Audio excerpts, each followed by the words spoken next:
ସ୍ଥାପନର ସଂକ୍ଷିପ୍ତ ଇତିହାସ। ଉଦ୍ଯୋଗ ସମିତିର ସ୍ଥାପୟିତା ଫ୍ରାନ୍ସିସ୍ ଏଡୱାର୍ଡ କ୍ଲାର୍କ କାନାଡା ଦେଶରେ ଜନ୍ମଗ୍ରହଣ କରିଥିଲେ। ପିତା ଚାର୍ଲ୍ସ କ୍ଲେରିସିଙ୍କ ମୃତ୍ୟୁ ପରେ ନିଜ ମାମୁଁ ଏଡୱାର୍ଡ ୱାରେନ୍ ଫ୍ଲାସ୍ଙ୍କ ନିକଟକୁ ଚାଲି ଯାଇଥିଲେ। ଏଡୱାର୍ଡ ଫ୍ଲାସ୍ ଆମେରିକାର କଂଗ୍ରିଗେସନାଲ ଚର୍ଚ୍ଚରେ 29 ବର୍ଷ ବୟସରେ ପାଳକ ଦାୟିତ୍ୱ ଗ୍ରହଣ କରିଥିଲେ। ନିଜ ମାମୁଁଙ୍କ ପ୍ରଭାବରେ ପ୍ରଭାବିତ ହୋଇ ଫ୍ରାନ୍ସିସ୍ ଏଡୱାର୍ଡ କ୍ଲାର୍କ ମଣ୍ଡଳୀର ଯୁବକ ଯୁବତୀମାନେ ଯେପରି ପ୍ରଭୁ ଯୀଶୁଙ୍କୁ ଚିହ୍ନିବେ ଏବଂ ଅନନ୍ତ ଜୀବନ ଲାଭ କରିବେ, ସେଥିପାଇଁ ଖ୍ରୀଷ୍ଟୀୟ ଉଦ୍ଯୋଗ ସମିତି ଗଠନ କରିବାକୁ ମନସ୍ଥ କରିଥିଲେ। 1881 ସାଲ ଫେବୃଆରୀ ମାସ 2 ତାରିଖରେ ଆମେରିକାର ପୋର୍ଟଲ୍ୟାଣ୍ଡ ସହରରେ ୱେଲଟନରେ ଥିବା କଂଗ୍ରେଗେସନାଲ ମଣ୍ଡଳୀରେ 57 ଜଣ ଯୁବକଙ୍କୁ ନେଇ ଫ୍ରାନ୍ସିସ୍ ଏଡୱାର୍ଡ କ୍ଲାର୍କ ଖ୍ରୀଷ୍ଟୀୟ ଉଦ୍ଯୋଗ ସମିତି ଆରମ୍ଭ କରିଥିଲେ। ଖ୍ରୀଷ୍ଟୀୟ ଉଦ୍ଯୋଗ ସମିତି ନିମନ୍ତେ ପ୍ରସ୍ତୁତ କରାଯାଇଥିବା ଶପଥରେ ପ୍ରଥମରେ ୱିଲିୟମ ଏଚ୍ ପେନ୍ର ନିଜର ଦସ୍ତଖତ ପ୍ରଦାନ କରିଥିଲେ। ତତ୍ପରେ ଅନ୍ୟ 56 ଜଣ ଦସ୍ତଖତ ପ୍ରଦାନ ପୂର୍ବକ ନିଜର ସମ୍ମତି ପ୍ରଦାନ କରିଥିଲେ। ଖ୍ରୀଷ୍ଟୀୟ ଉଦ୍ଯୋଗ ସମିତି ସ୍ଥାପନର ଠିକ୍ 2 ବର୍ଷ ପରେ 1883 ମସିହାରେ ଆମ ଭାରତରେ ମଦୁରାଇ, ମୁମ୍ବାଇ, ମଦନାପଲ୍ଲୀରେ ମିଶନେରୀ ଉଡିଲାଲଙ୍କ ଦ୍ୱାରା ସର୍ବପ୍ରଥମେ ଖ୍ରୀଷ୍ଟୀୟ ଉଦ୍ଯୋଗ ସମିତି ସ୍ଥାପନ କରାଯାଇଥିଲା। ଓଡ଼ିଶାରେ ଖ୍ରୀଷ୍ଟୀୟ ଉଦ୍ଯୋଗ ସମିତି ସ୍ଥାପନ।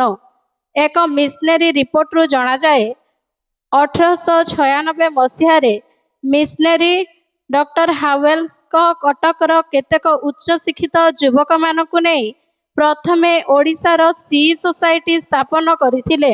ସୁତରାଂ 1996 ମସିହାରେ ବ୍ରହ୍ମପୁର ବାପ୍ଟିଷ୍ଟ ମଣ୍ଡଳୀରେ ସିର ଶତବାର୍ଷିକ ଉତ୍ସବ ମହା ସମାରୋହରେ ପ୍ରତିପାଳନ କରାଯାଇଥିବା ବିଷୟ ତତ୍କାଳୀନ ଉଦ୍ଯୋଗୀ ଯୁବ ସେବକ ଶ୍ରୀ ୱିଲିୟମ ମହାନ୍ତି ବ୍ରହ୍ମପୁର ତାଙ୍କର ବିବରଣୀରେ ପ୍ରଦାନ କରିଛନ୍ତି। କିନ୍ତୁ ବିଧିବଦ୍ଧ ଭାବରେ ବଲାଙ୍ଗୀର ମିଶନ କମ୍ପାଉଣ୍ଡରେ ତା 2/2/1950ରେ ସି ସମିତି ସ୍ଥାପନ ହୋଇଥିଲା। ଜଣେ ମହିଳା ମିଶନେରୀ ଆଇଡି ଜନସନଙ୍କ ଉଦ୍ୟମରେ ଓଡ଼ିଶାରେ ପ୍ରଥମେ ସି ସ୍ଥାପିତ ହୋଇଥିଲା। ଏହାପରେ 1952 ମସିହାରେ ଆନୁଷ୍ଠାନିକ ଭାବେ ଓଡ଼ିଶା ରାଜ୍ୟ ଉଦ୍ଯୋଗ ସମିତି ଓଏସି ୟୁନିୟନ ସ୍ଥାପିତ ହେଲା। ଏହାର ପ୍ରଥମ ଅଧିବେଶନ ସଭାପତି ଶ୍ରୀ ହରିଲାଲ ଦାସ, ସମ୍ପାଦକ ଶ୍ରୀ ମିହିରଲାଲ ତିୱାରୀଙ୍କ ନେତୃତ୍ୱରେ ବାଲେଶ୍ୱରଠାରେ ଅନୁଷ୍ଠିତ ହୋଇଥିଲା। ଆମର ଓଏସି ୟୁନିୟନ 1983 ପର୍ଯ୍ୟନ୍ତ ବଙ୍ଗ, ବିହାର, ଓଡ଼ିଶା ସି ୟୁନିୟନ ସହିତ ମିଳିତ ଭାବେ ସେବା କାର୍ଯ୍ୟ କରି ଆସୁଥିଲା। ବିଶପ ଲିଙ୍ଗରାଜ ତାଣ୍ଡି ଓ ଶ୍ରୀ ବିଦ୍ୟୁତ କୁମାର ପ୍ରାମାଣିକ ଓଡ଼ିଶା ପାଇଁ ଏକ ସ୍ୱତନ୍ତ୍ର ସମ୍ମିଳନୀ ଗଠନ କଲେ ଓ ଏହାର ପ୍ରଥମ ଅଧିବେଶନ ପୁରୀ ମଣ୍ଡଳୀରେ ଅନୁଷ୍ଠିତ ହୋଇଥିଲା। ଆମ ଏହି ସମ୍ମିଳନୀ 1954 ମସିହାରେ ସର୍ବପ୍ରଥମେ ଗଞ୍ଜାମ ମାଳ ଓଡ଼ିଶା ବାପ୍ଟିଷ୍ଟ ଯୁବକ ସମିତି ସମ୍ମିଳନୀ ଗମା ଓବା ଜୁସ ସମ୍ମିଳନୀ ନାମରେ ନାମିତ ହୋଇଥିଲା। ଉତ୍କଳ ବାପ୍ଟିଷ୍ଟ ମଣ୍ଡଳୀ ସମ୍ମିଳନୀର ରେଜିଷ୍ଟ୍ରେସନ ପରେ 1974 ମସିହାଠାରୁ ଏହା ଉତ୍କଳ ବାପ୍ଟିଷ୍ଟ ଯୁବକ ସମିତି ସମ୍ମିଳନୀ ନାମରେ ନାମିତ ହେଲା। 1990 ପର୍ଯ୍ୟନ୍ତ ଉକ୍ତ ନାମରେ ସମ୍ମିଳନୀ ପରିଚାଳିତ ହୋଇ ଆସୁଥିଲା। ସାରା ଭାରତରେ ଥିବା ସମସ୍ତ ଯୁବ ଆନୁଷ୍ଠାନିକ ଗୁଡ଼ିକରେ ଖ୍ରୀଷ୍ଟୀୟ ଯୁବକ ଯୁବତୀମାନଙ୍କୁ ନେଇ ଖ୍ରୀଷ୍ଟୀୟ ଉଦ୍ଯୋଗ ସମିତି ସମ୍ମିଳନୀ ସି ସୋସାଇଟି ଗଠିତ ହୋଇଥିବାରୁ ପୁଣି ଇଣ୍ଡିଆନ ହେଲ୍ପ ସଂସ୍ଥାରୁ ଛାତ୍ରବୃତ୍ତି ପାଇବା ପାଇଁ ଆମ ଏହି ଯୁବକ ସମିତି ସମ୍ମିଳନୀ 1991 ପରଠାରୁ ଉତ୍କଳ ବାପ୍ଟିଷ୍ଟ ଖ୍ରୀଷ୍ଟୀୟ ଉଦ୍ଯୋଗ ସମିତି ସମ୍ମିଳନୀ ୟୁବିସି ୟୁନିୟନ ନାମରେ ନାମିତ ହୋଇ ଆସୁଅଛି। ପ୍ରଭୁଙ୍କ ନାମ ଧନ୍ୟ ହେଉ।